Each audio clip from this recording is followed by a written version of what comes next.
Our next module, where we're going to be giving you an introduction to Microsoft Dataverse and looking at some of these capabilities in a bit more in depth, and really, just showing you why you might want to leverage this particular tool within your sort of projects, and the sort of the benefits that it may give us compared to different solutions, such as maybe a SharePoint list, or indeed, an Excel or paper-based type sort of process. Specifically, what we'll cover as part of this is looking and explaining what the various different concepts are. So things like our environments, our tables, columns and relationships. We'll describe the difference between the Dataverse and the common data model. These are two distinct components, but they typically do go hand in hand. We'll jump in and probably do a few demonstrations of how we can customize the Dataverse environment. And also as well explain how we can use business rules and process flows to meet particular requirements.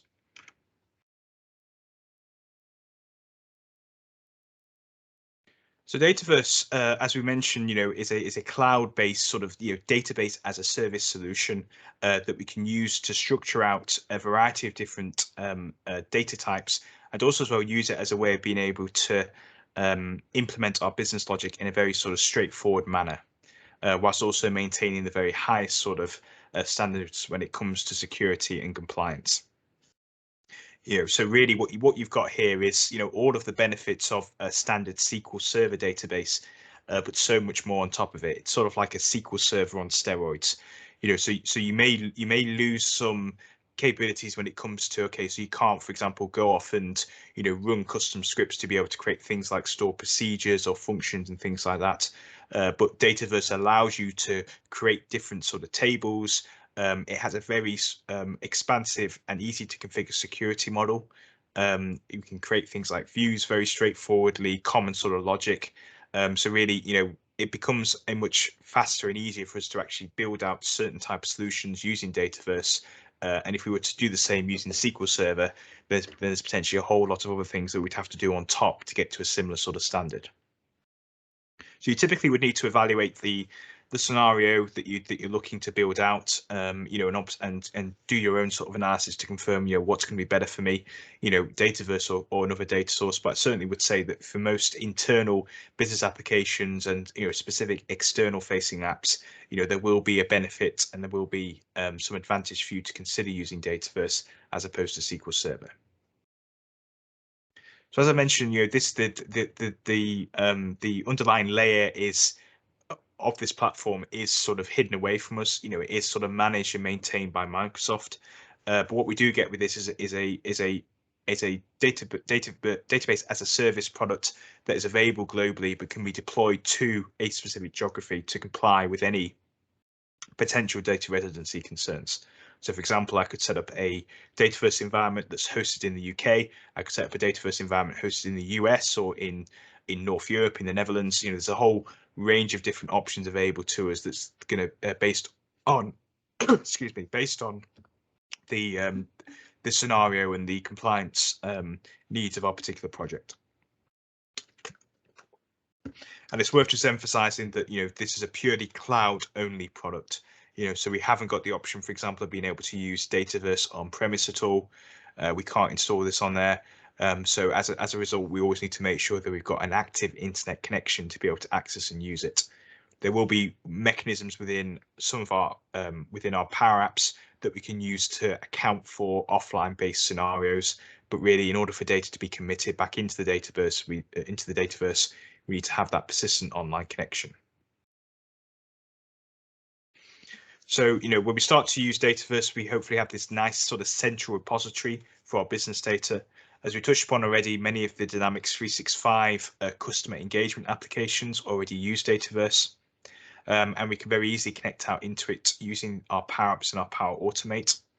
Other capabilities in the Power Platform as well, such as the AI Builder and our portals, use these features as well. And what we can start to do within this is build out different sort of objects. We can build out our different tables. We can store these in a logical set of records or rows, as we refer to in there.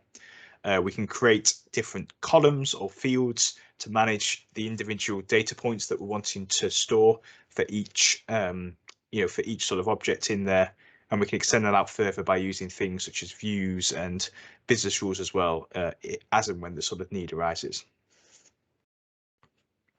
So that covers off Dataverse then, and then we've got this concept over here of the common data model, which you will generally hear about a lot when it comes to Dataverse. And what we mean by this is that we've got within the data model a set of commonly well understood and standardized set of objects that represent common objects, common concepts that most, if not all, organizations across the globe will typically work with.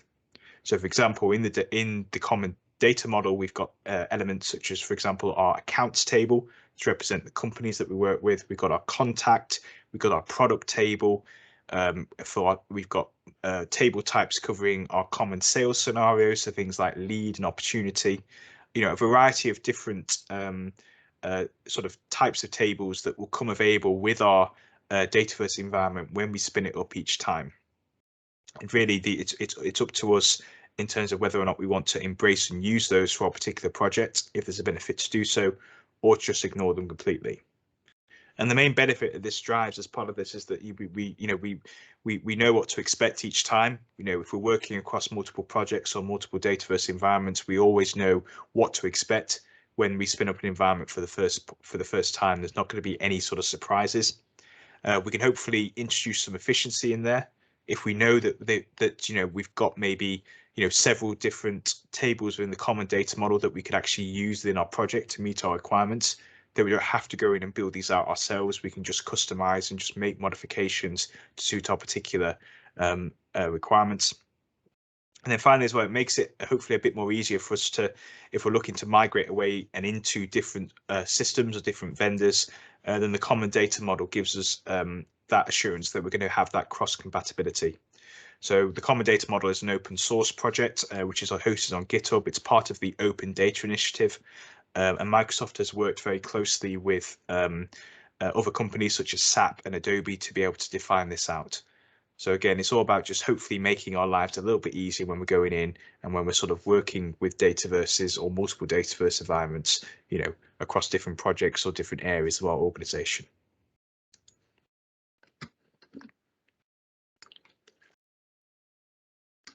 Within Dataverse, we can create different sort of tables and columns to suit our particular needs. So we've got within the Dataverse a standard set of tables that, as we mentioned, will typically form part of the common data model. These will always be deployed out every time we create a new Dataverse environment. We can go in and we can look to add on additional columns, maybe change the labels of some of the columns and customize generally on top of these. But we can't remove or delete these tables from the environment, and we also can't delete any columns on them. So again, it's just up to us in terms of how we want to consume those, whether we want to ignore or whether we want to actually fully embrace and use all of these. So that covers our standard tables, and then the second type of table we've got is our custom tables, and these will be ones that we would go in and create ourselves for our own specific application. So if we can't neatly map across to a type of table in the common data model, then a custom table would be the route that we would need to go down. All licensed users of Dataverse can then access any custom tables, provided that they've been assigned a security permission to be able to access that. A third type of table that we also refer to as well is what we term our sort of complex tables. These will be ones that are typically used by maybe one or multiple of the different Dynamics 365 applications. So it could include things like maybe the project table or the project task table within project operations. These types of tables will be very clearly indicated as we're using Dataverse.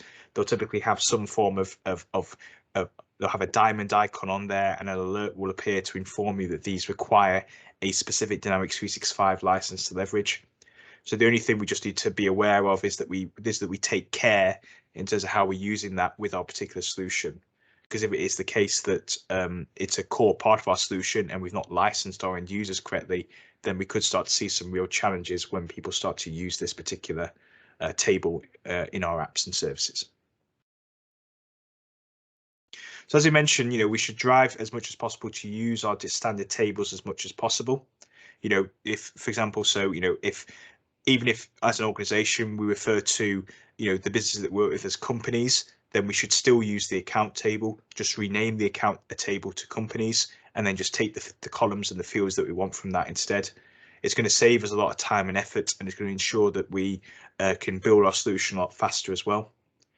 So spend the time to understand the different sets of tables. We'll jump into a demo shortly where we can actually show some of these off in a bit more detail. And always try and use these where possible within our different projects. So that covers off our tables then. And then any table in the system, whether it's our standard, custom or complex tables, will have one or multiple different columns defined for them. And at this point, we're looking to store discrete pieces of information for a particular object type in the system. What's nice about this is that we've got a variety of different underlying types for our data that we can define. So therefore, we can store our data in the most optimal way. So whether it's a number, whether it's a date, whether it's a text column, whether it's an image, or whether it needs to be a list of different choices, or maybe a lookup or a foreign key to another table in Dataverse, lots of different options on here that we can leverage. When we create a Dataverse table for the first time, there will be lots of different columns that are created automatically. Things like, for example, our created on field, our owner column, various different sort of columns like that.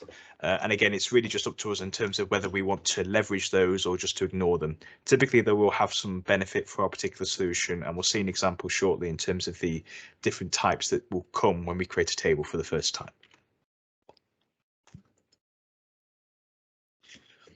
Now, because Dataverse is effectively a relational sort of database behind the scenes, it's natural to expect that we've got this concept of relationships. And here what we're trying to do is relate the different tables to each other, in a way that sort of makes sense. As an example, out of the box with the system, within the common data model, we've got our account tables and our contact table. We can have it so that one account can have many different sort of contacts related to it. And we achieve this by having a specific column on the contact table that is a lookup to the account table. And that will be what we would term as a one-to-many or a parent-child relationship in the system. So this will be typically the most common type of relationship that we set up in there. As part of this, we can set up different sort of rules around this, have it so that maybe values are mapped across, as we maybe create a contact from an account, so maybe map across the address as an example. We can control behaviors such as, cascading rules. So, okay, if I reassign the account, do I want to also reassign all contacts? Also, also as well, if we delete the account, whether we want to do the same for all contacts. Lots of different options on here. As I mentioned, a one-to-many relationship will create a lookup column on the many side of the relationship. And this will be, this is effectively similar to a foreign key, in a SQL Server database, and ensures that we can always relate the object to an existing related sort of table in the system. The second type of relationship we can create is what we call a many-to-many relationship. So a good example of this is if we're building an event management solution. Typically, for today, for example, we've got maybe many different sessions. We've got many different sort of maybe contacts or attendees attending this. So we want to ensure that maybe a contact can attend multiple different sort of sessions. So it could be maybe you dive out later on today, go to another session on there. Behind the scenes, the event can then record that and then create those different many-to-many instances, so that we can represent that best. And we've got two ways in which we can create these type of relationships in the system. We can go in and create a native many-to-many relationship. This is where we let the platform handle the back end configuration and set up the relationships for us automatically. Alternatively, what we can do is create our own many-to-many relationship simply by creating what we would call a intersect table. We would then create two one-to-many relationships between our different objects to that intersect table. And then what we've got there is effectively our own manual many-to-many relationship.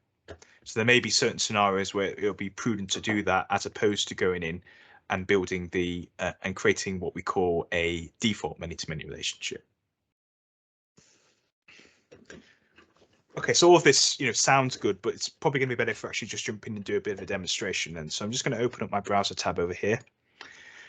And what we can see over here is that we are in the Power Apps Maker portal. And this is where, we will be spending probably around about, I'd say maybe 80 to 90% of our time, when it comes to building out apps and services, particularly those that involve Dataverse and and also our Canvas apps and our model-driven apps. So we'll return to some of these options a little bit later on today when we actually build out a sample application. But the first thing we want to do in this particular environment is actually create what we call a solution. Now, solution will always be something that we want to consider whenever we're doing any form of customization within Microsoft Dataverse. Effectively, the solution acts as a container for all the different changes that we want to do in the system, and it ensures that therefore we can just go in and logically sort of store that, and also as well set a nice baseline for any sort of future or planned application lifecycle management, or ALM, when it comes to our overall Power Platform solution. So it's not really something that we discuss in depth as part of this course, but it is something that I always recommend that we do as part of any form of activity involving Dataverse. So I'm just going to create a new solution. I'll just call this PL-900 Bootcamp Demos, like so. We always must give a solution a publisher to indicate exactly who has gone in and actually done these customizations. I'm going to hit the create button like so. When I click into there, the solution is blank as soon as we have created it for the first time. And from here, we can then start to go in and add in or customize components that we want for this particular environment. So maybe I want to take some of the existing tables that exist within the common data model and perform some customizations on those. To do that, first of all, I'll go to add existing at the top, then I would select table.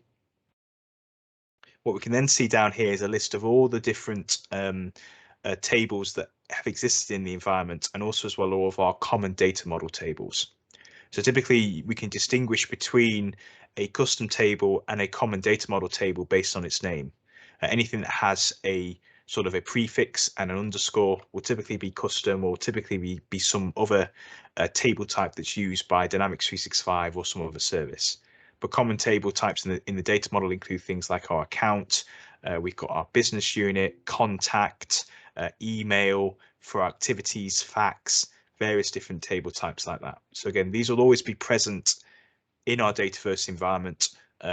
We can't remove them or delete them at all, but we are free to use them as we see fit between our particular apps and services. So in this case, I'm going to select the contact table like so. I'm going to include this into the solution.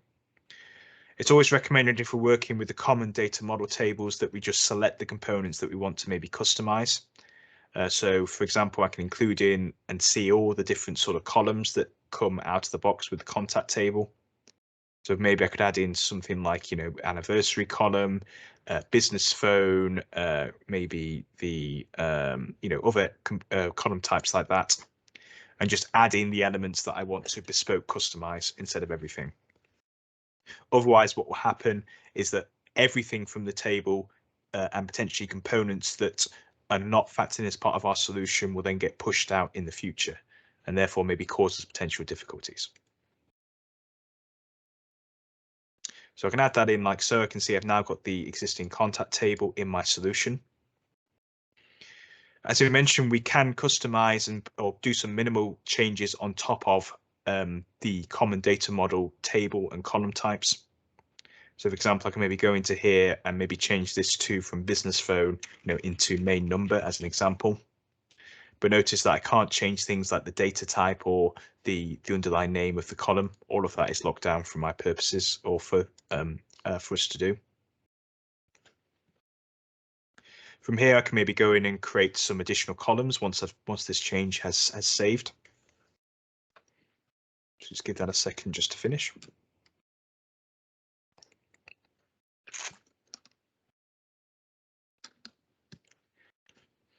So we click on add column at the top like so. So we can see we've got a list of all the different sort of data types that we can select down here. So we could do anything from a date time through to a whole number. We've got the ability of having currency. We can link to decimal numbers or floating point number. Lots of really diverse ways in which we can store the data. So maybe I could do something like, okay, date introduced. So maybe we want to record, when the contact was introduced to the organization. I can change whether or not the column is required. So it needs to be supplied each time when we create the row for the first time. It's always recommended that we put a description in. So something like, okay, the date in which the contact was introduced to the organization. Most different column types down here will have other options that we can sort of enable or disable freely. So for example, for the date column, we can customize things such as its behavior, whether it's going to be storing just the date only or maybe a time portion and other components like that. But these will typically differ based on what type of column we're working with. And I can then just continue from there, adding in additional columns. So maybe, add in a column maybe for some introduction notes. This time I want this to be a multi-line text control instead, which we can see down here will allow us to store by default up to 2,000 characters of text. I can maybe increase that to 3,000 if I wanted to. And then just continue customizing like so, and then maybe just add in maybe a currency. So do something like, I don't know, annual spend as an example. Again, additional options we can see on here made available. And when I'm happy with the customization changes, I can then save the table like so. And this is going to then go off and commit this into the backend database. And we can then start to use these columns within our different apps and solutions that we built out.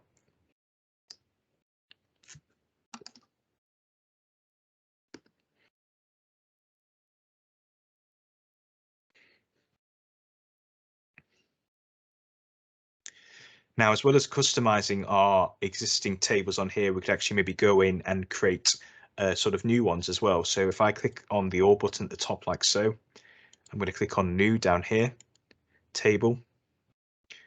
And I'm just going to call this maybe my event table like so.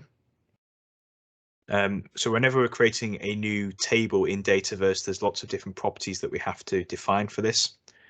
So for example, display, plural name, description.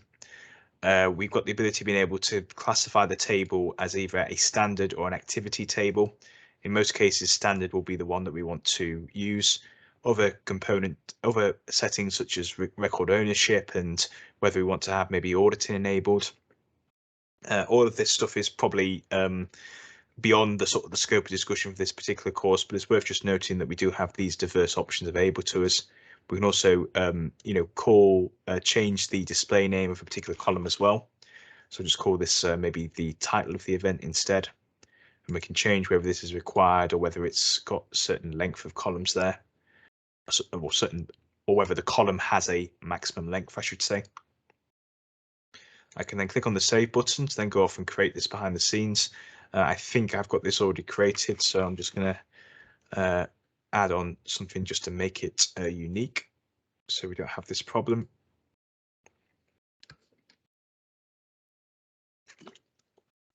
And again, behind the scenes in the database, it's going to go off and run the scripts to be able to create that as a full table. Then in a few moments, we'll be able to actually view and see what we get with our table when it's been created for the first time.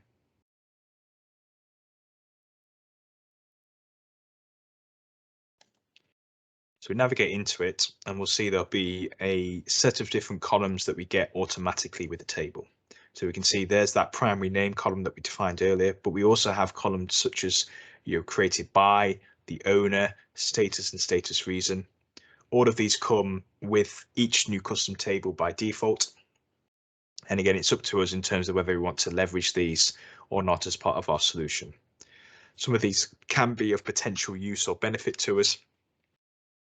So for example, the created on column could be used maybe from an auditing standpoint to be able to see when, who, not only the date when the record was added in the system, but also the user who originally created it. And as we discussed earlier, these columns can't be deleted at all. So we just need to just, use them or just ignore them completely. Similar to before, we can add on different columns. So maybe I just want to put on maybe a column for attendees like so, have this as a whole number. You can customize that in much the same way as we would for our, out of the box standard tables.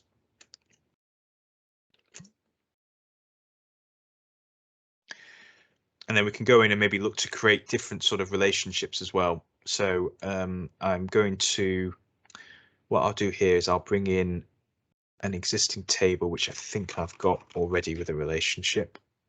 Yep, so I'll bring in the session table like so. I'll just include all the components for this. So a session table is one that I've created earlier, just to represent the potentially individuals who are maybe attending an event. Well, sorry, the session. So for example, PL-900 bootcamp, at a particular event. And what we've done with this particular table is created a custom relationship between this and the event table. So effectively, what we're saying here is that one event can have many sessions, like so. So this relationship has been defined just by going to add relationship at the top and then selecting the appropriate option down there. We can see in the settings on here, we've got the ability to be able to modify some details for this. Some of these can only be adjusted on creation. So if we're wanting to change them, we would have to delete the relationship. We can also configure a variety of different sort of behavior types as well. So maybe set it to parental or referential, really just, and this will just determine, okay, if something happens to our parent record, what do we need to do with all the child records? Do we need to apply the same action? Do we need to maybe just orphan the child records? Or in some cases, if we maybe delete our parent record, do we want to do the same to all of our child ones? So we'll always need to give some consideration over the most appropriate type of behavior, and also as well on what the potential unexpected side effects could be if we configure the wrong relationship type.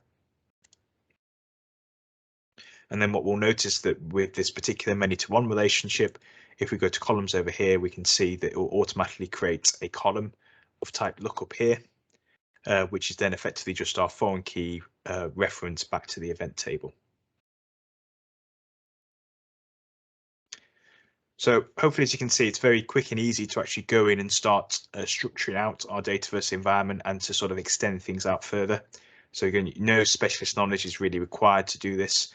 We can do this in just a matter of a few clicks, start to get our own sort of custom data objects represented in the Dataverse, and also as well leverage some of the different sort of common data model tables that are made available to us automatically by Microsoft.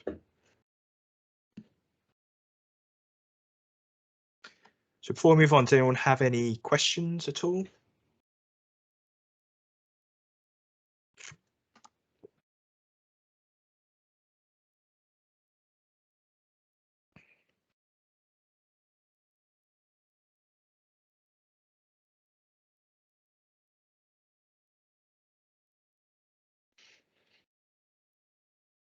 Yeah, okay. Let's move on then. So typically, if we're building any form of IT solution, we'll want to, have it so that, we've got maybe, multiple environments set up so that, when we're going through our development and through our testing, and then eventually when we're considering to deploy out our solution for the first time, we can manage that in a formalized way. And to help us with this in in Microsoft Dataverse, we've got this concept of environments that we can use. And again, we can use these, in a few different sort of ways to manage the different sort of life cycle of a particular project. So effectively, what we get here is a one-for-one. So with each environment setup, we can provision, a corresponding Dataverse environment. And then in that environment, we can then manage things such as specific user access. We can manage security settings, environment level settings, and also the various different objects that may reside in the Dataverse environment. Our particular Microsoft 365 or Azure AD tenant can have multiple different environments that we define for them. And the resources in there can only be accessed by users within that tenant. If we wanted to, we could have different environments across different geographic regions. So if it is the case that perhaps our Azure, Azure AD tenant is based in North America, we could maybe have Dataverse environments that are set up in Europe. And it's always the case that, again, each Dataverse environment must have one environment linked to that, and that'll then ensure that it's then created in the appropriate geographic location within the backend Azure infrastructure. So typically in the organization, if the solution architect would have a lot of say in terms of and also implement the required strategy for our different environments. So we can see an example in the screenshot down here where maybe we've got different sort of functional areas within our Seahorse International tenant. And then for each of these different functional areas, we've got 3 different environments set up. So this is an example in terms of how we would do it. So maybe if we've got we could have a Dataverse environment per sort of team or department or organizational unit. Again, it's really just up to us in terms of how we structure this. I would always recommend as a minimum, and this, and if you're a small organization, this may be most appropriate for you, is that you always have at least one dev/test environment and then one production environment. And as part of that, you can set up the environment so that your sandbox, your dev test environments are sandbox environments, so therefore they consume less resources. And then you've got your production environments, which will have more resources allocated to them. So again, think carefully in terms of how best to approach this, but I would always recommend that as an absolute minimum. And then just to show you very briefly in terms of how all of this is managed and how we can go in and create new environments, what we would need to do is that we would need to navigate to an area known as the Power Platform Admin Center. So if I navigate to the gear icon at the top right, like so, if I click on Admin Center at the top, provided I've got the appropriate role assigned as a Power Platform administrator or as a global administrator, I'll be able to go in and see all the different environments that I've got access to in the organization.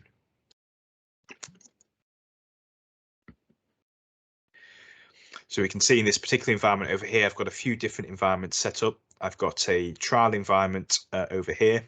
I've got a Dataverse for Teams environment, then a couple of other ones as well.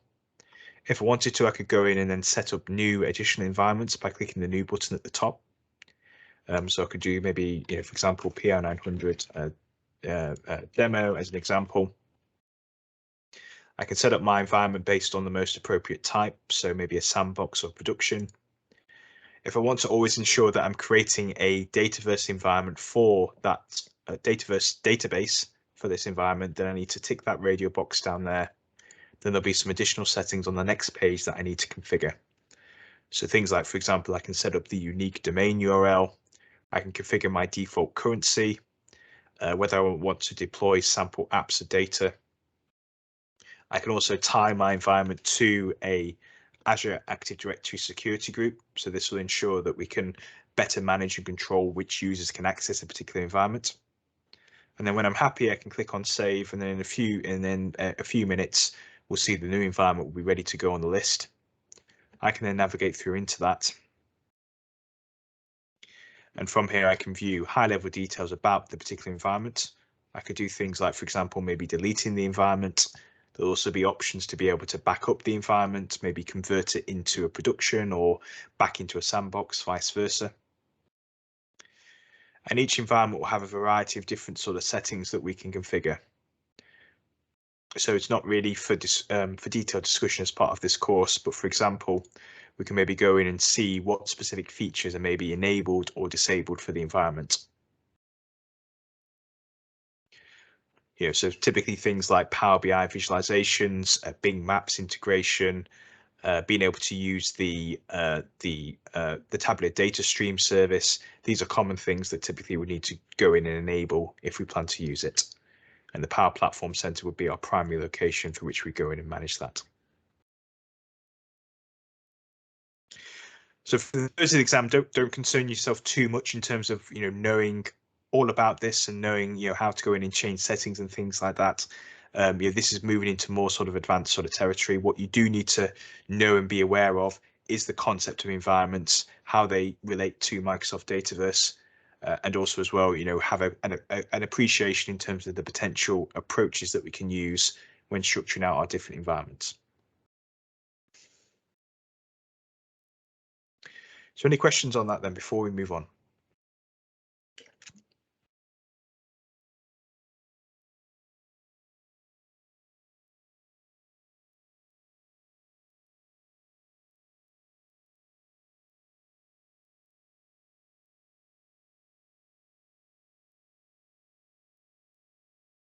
Okay then. So the final thing we're going to look at when it comes to Dataverse is our business rules. Now, previously in the past, if we were wanted to do things such as, maybe when we go onto a record page, we wanted to ensure that maybe certain, columns were hidden or, had their requirement in terms of whether they're mandatory or non-mandatory changed, based on the value of another. We would typically need to get a developer involved to be able to do this type of stuff. For example, as well, if we wanted to do things such as maybe setting field values automatically, again, this is sort of bespoke things that we'd have to write code for to do. Which isn't really desirable because we want to be able to do this simple type stuff without needing to involve a developer. Ideally, if we can prefer a functional solution as opposed to a technical one, that's going to be better for us. So over time in what was Dynamics CRM at the time and now in the more sort of modern state of play, we've got this concept of business rules. And this gives us a mechanism of being able to apply logic at different layers of our application. So we can apply business rules against a table. We can apply this to different forms in a model-driven app. And we can set these to run either at the server level or within the context of a specific model-driven app. There will be situations though where the action steps we define in a business rule will only ever apply within the context of a model-driven app. Just keep in mind that they are geared more towards model-driven apps, but there is some capability on here that we can use to also manage things at a server level. And what that will mean is, regardless of how we are accessing the Dataverse environment, whether it's through a model-driven app or a Canvas app or indeed our own custom application, it will always ensure that our required logic is enforced. So business rules can be created very straightforwardly and easily from within the Maker portal. So I'm going to go into my solution again. I'm going to navigate down to my contact table. If I click on business rules like so, I can then click on the add business rule button at the top. It's going to take me out into the editor to create my new business rule.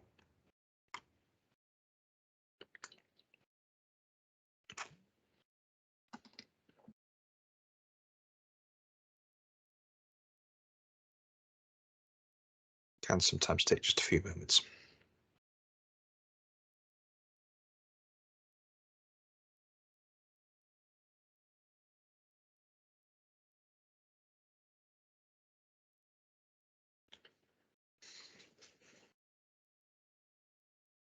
What you'll sometimes find is that there'll be elements where you go out into what we would call the classic interface. Over time, things are generally moving across into sort of the new interface that we can see over here, but there will sometimes be situations where it needs to go out into classic, and things can sometimes just take a little bit of a while just to warm up for the first time. I think sometimes even like humans, apps sometimes go to sleep and they sometimes just need a bit of a wake-up call. Looks like it's about to finish loading.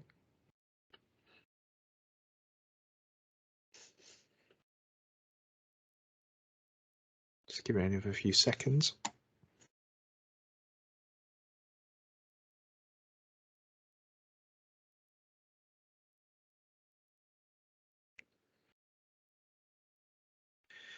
Okay then.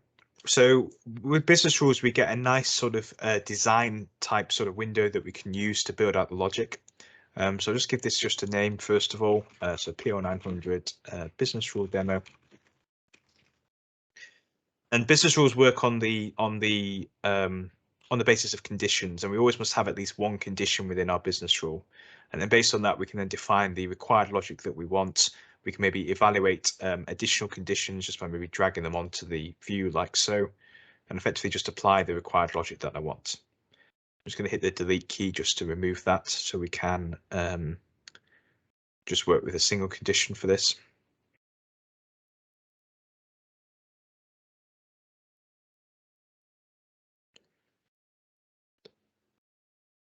Again, sometimes these things can be just a little bit slow sometimes.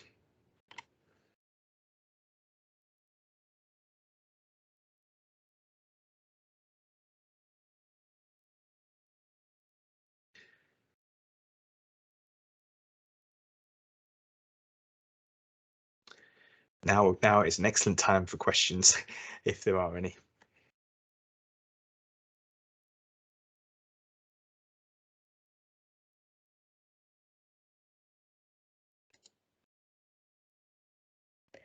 Well, just to help you out.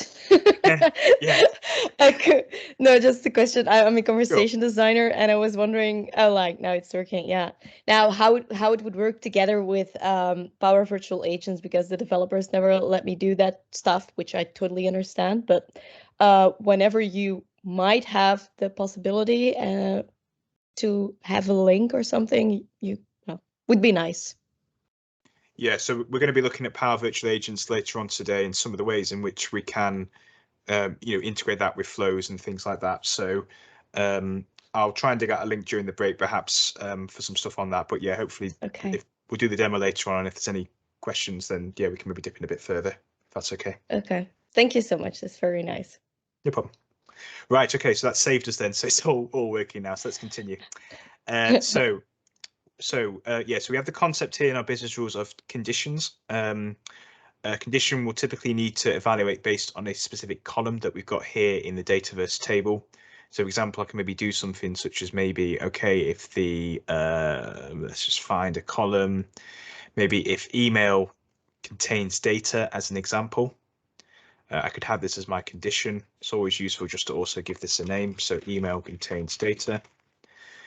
Always make sure that you hit the apply button down there, because otherwise you will lose your changes potentially. And then from there, we can then define on different logic that we want to apply.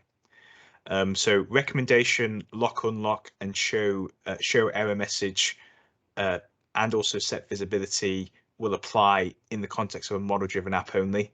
So allow us to modify how the interface sort of looks. So we can show and hide columns, we can display an error message, and also change the requirement of a particular column. We could also do more sort of generic actions, which will always apply regardless of how we're working with the record. So I can maybe do something like, for example, okay, if the email contains data, maybe set the field value to, I don't know, maybe let's find the description, do something like, email has been supplied. You can also do things such as clearing a particular field value as well, which is quite nice. And then again, if it's a case that maybe that's false, then we could maybe do the opposite. As instead, we would just drag on set field value, find our description column once again. Where's it gone? And then do something like, email has not been supplied. So a bit of a basic example there, but hopefully you get the impression in terms of what we can do with this. At this point, we just need to make sure that we've saved the business rule. We can give it a nice quick validation just to make sure there's no problems or errors. What's also quite good as well is that we can also download a screenshot of the business rule. And this can be quite useful from a documentation standpoint. Means we can very quickly add this in and just be able to sort of clearly explain what our different business rules are doing. Then the final two things we just need to consider before this business rule actually starts to be effective is the scope of this. So typically, if we're wanting to enforce it globally across Dataverse, we want to ensure that the entity option is selected. Otherwise, what we can do is that we can just apply it to all forms that we configure in Dataverse or to a specific form. For the purpose of this demo, I'm just going to leave this as entity, like so. And then the final and most important step is that we need to activate the business rule. And only once it's been activated will it actually start applying its particular logic. Once the business rule is activated, it goes into effectively read-only mode. So we can't make any adjustments or changes, as we can see over here. So what we would need to do is we'd need to just deactivate it, make any applicable changes, and then hit the activate button again, and then that will then sort of take effect. So yeah, so business rules are really nice. As I say, it avoids the need from having to go off and write, custom, C# or JavaScript code for quite a lot of different scenarios. We should try and make sure that we use these as much as possible. For any sort of simple or maybe even some semi-complex type of logic processing that we need to do. And we're free to set up as many different business rules for our different tables, as are necessary for a particular project. So do make sure we make use of them. Do make sure that we leverage them. They will be a real big helping hand when it comes to building out your Dataverse solution.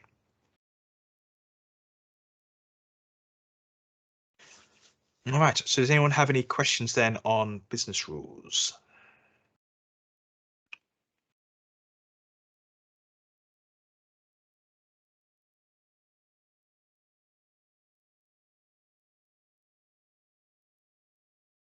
Nope. Okie dokie then. So it's time then for our first break for today. So we're just going to take 15 minutes before we resume from where we left off, which is going to be the very next module where we start looking at our Power Apps. So 15 minutes.